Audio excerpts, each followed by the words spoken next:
আজকে আমরা দেখব দ্বিতীয় পর্যায়ক্রমিক মূল্যায়ন 2025-এর জন্য দ্বিতীয় শ্রেণী স্বাস্থ্য শারীরিক শিক্ষার প্রশ্ন, যেখানে পূর্ণমান 15, সময় রয়েছে 30 মিনিট। সঠিক উত্তরে টিক চিহ্ন দাও। 2 নাম্বার, বৃক্ষ কাটার ফলে বাড়ছে দুর্ভোগ।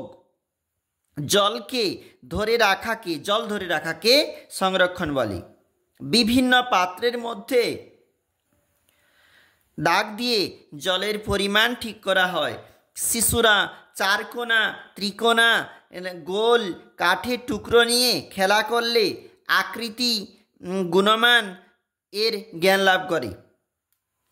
পরের প্রশ্ন দেখো, শূন্যস্থানে বক্সের শব্দ বসাও।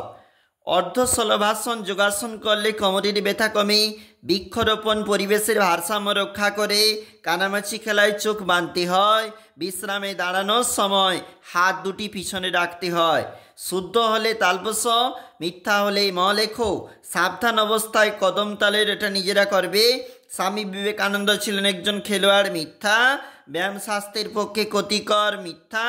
দুজন মধ্যে বল লোফালুফি খেলায় সামান্য ভারসাম্য রক্ষা করে, সত্য। শুদ্ধ। একজন খেলোয়াড়ের নাম সৌরভ গাঙ্গুলি, একজন স্বাধীনতা সংগ্রামীর নাম সূর্য সেন। একটি যোগাসনের নাম ভদ্রাসন। ভদ্রাসনের উপকারিতা এবং ঈশ্বরচন্দ্র বিদ্যাসাগর ছোটবেলাকার কিছু ঘটনা তোমাকে লিখতে হবে। এরপরে শারীরিক মানসিক বলেছে।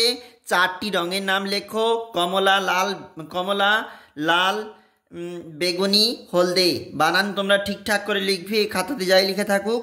পরে দেখো কি বলেছে, ছবি আঁকতে কি কি উপকরণ লাগে এটাও দেখবে। রং, তুলি, পেন্সিল এবং ছবিটি রং দিয়ে ভরাট করো এটা।